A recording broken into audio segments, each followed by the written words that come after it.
I want to tell every child of God about hell. Many people are warned about hell, but they ask us, have you been there yourself? When we talk about Jesus, they ask us if we have seen him. Unbelievers like to ask us such questions. That is why I am gonna share with you the revelation Jesus Christ gave me, so that people will make a choice by themselves whether they believe or not. I saw these things with my own eyes and heard with my own ears of the Spirit. When people die, they will be asked if they heard the gospel or not. They will be asked about what they heard in details. I am warning South African and people who are listening to my report, and when people from South Africa who heard my report will die, they will be interrogated and asked if they heard my testimony or not. The judges of the afterlife will ask them, have you not heard the gospel and warning from Brother Enigma? From your family and relative, have you not heard the gospel and warning from the media? Is it not a fact that you heard the good news of the gospel from many people?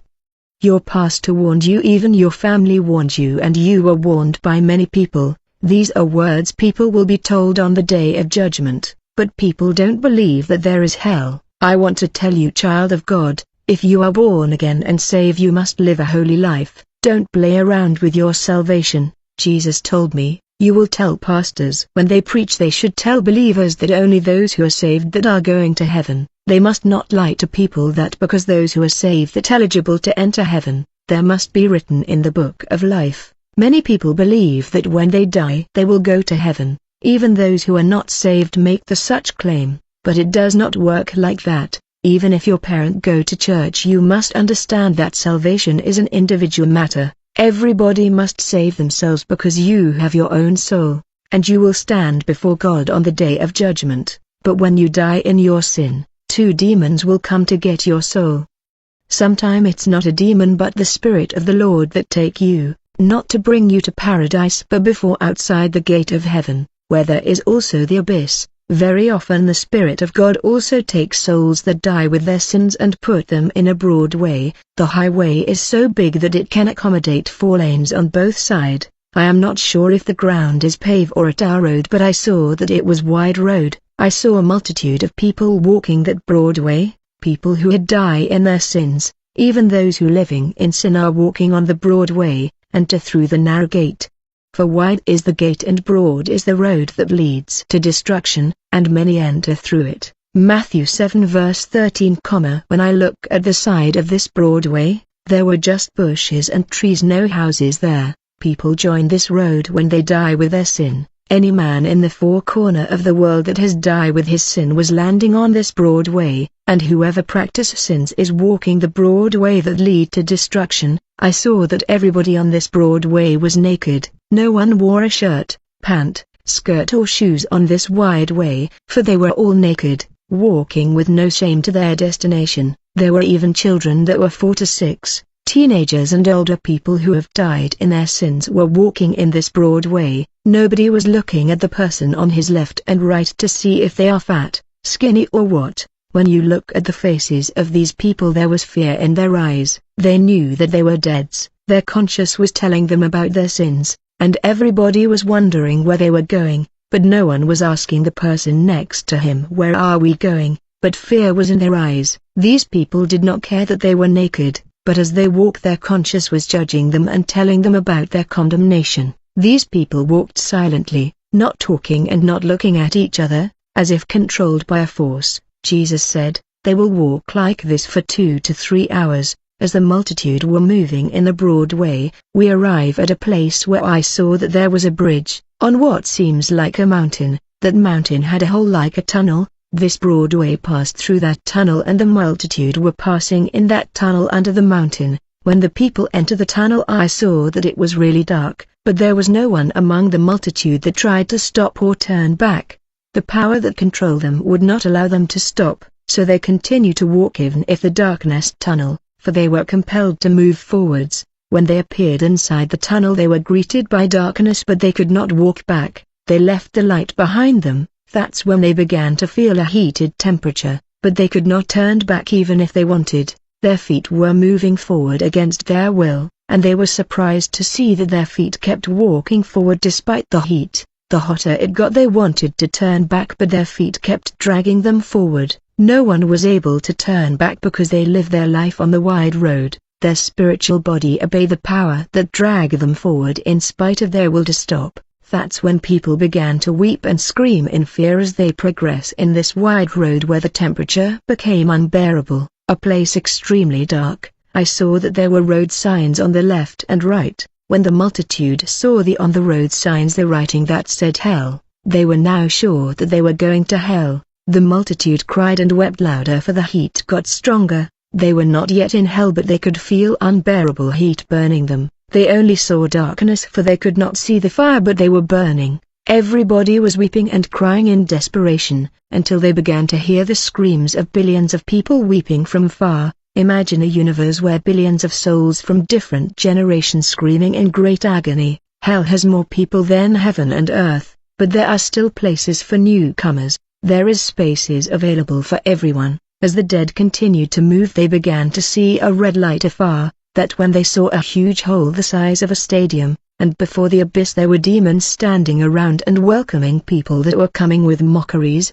These demons were like soldiers standing like guards supervising everything. These demons look like vampires. They look like human, but they are taller and stronger, and they were barefooted. They had long nails on their hands and foot, and they had big body part, for their heads were big. They kept laughing as people were coming and falling to the great pit of fire. These people were crying and lamenting, but these demons were laughing and mocking them.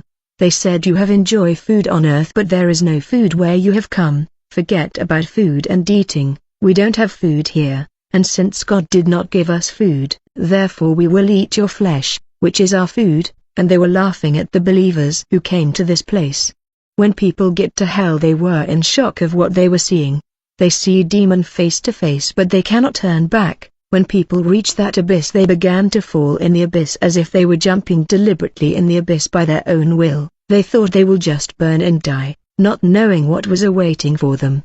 Little did they know that in hell no one will die, and they will keep burning and be tormented. People fell in this abyss, and when they reached the floor, it was a massive land, for hell is a big place. It is a world bigger than the earth. There is no house in hell. It's like people who work in the mine under the earth. When they reach the end of a corridor, another tunnel open before them leading to another underground tunnel. That's how hell is.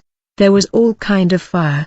Because fire there is not the same like on earth. There were people that were burning in volcano, other were burnt in oven, other are bitten by snakes, other are eaten by rat and worms.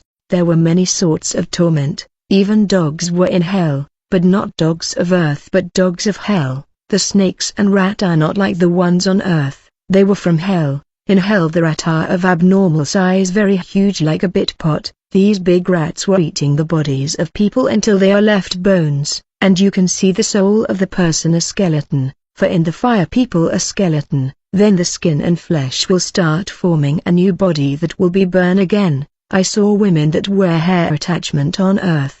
When they arrived in hell, that hair attachment could be seen even on their spiritual body. What you die with follow you in the afterlife. You become the reflection of your sin. If you like painting your face, that's how you will look like in the afterlife. Women who had attachment when they arrived, they were dragged on their attachment. I saw souls manhandled, bullied and assaulted and thrown around. Demon pinched them, scratched them and tore their skin.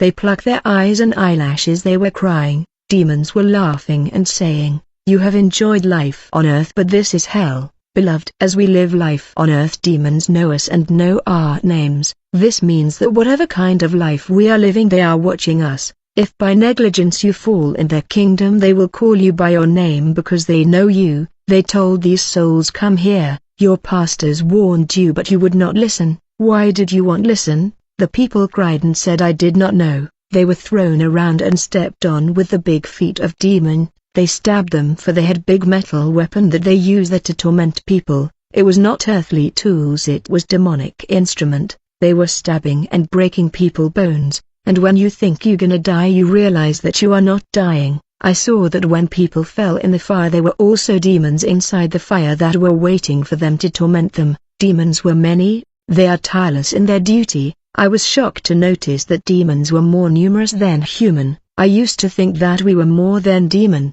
but it was a shock to see how numerous they were. I heard Jesus telling me that demons are more than a trillions in number. Demons were too many. They eat people flesh as they are burning in hell.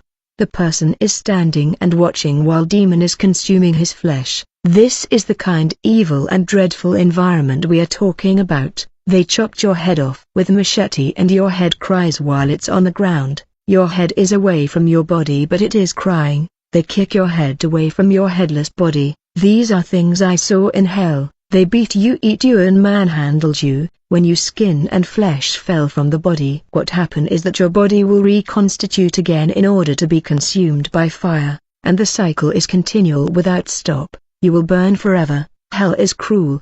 Believers, if you don't walk in God-fear, demon will break your arms and pull them out while you are watching, and they will chop your members and play with them, showing them to you and throwing them. You will cry bitterly while you are burning. The whole process is a continual cycle that goes on and on. These are many things that are happening in hell, and there are even children in that place. There are old people and teenagers burning and crying. People of all races and language are there. No one is talking or chatting, for all they do is screaming and crying. They can't ask each other names, where they come from and why they are here. They just cry because the fire is too hot. It's not like the fire we have here on earth. It is a terrifying fire. Whoever made this fire must be extremely furious and enraged because this fire was alive and fierce. What surprised me was that demons were not burning. It's like how we live on earth and the sun is not burning us. It's their environment and they used to it. Jesus said they will burn after the rapture. I saw a woman that was burning with 2 children. I could not tell if they are male or female because their skins burn. The children asked their mother, "Why did you not take us to church?" and they accused their mother to be responsible for this punishment. They were all crying, seeking for help.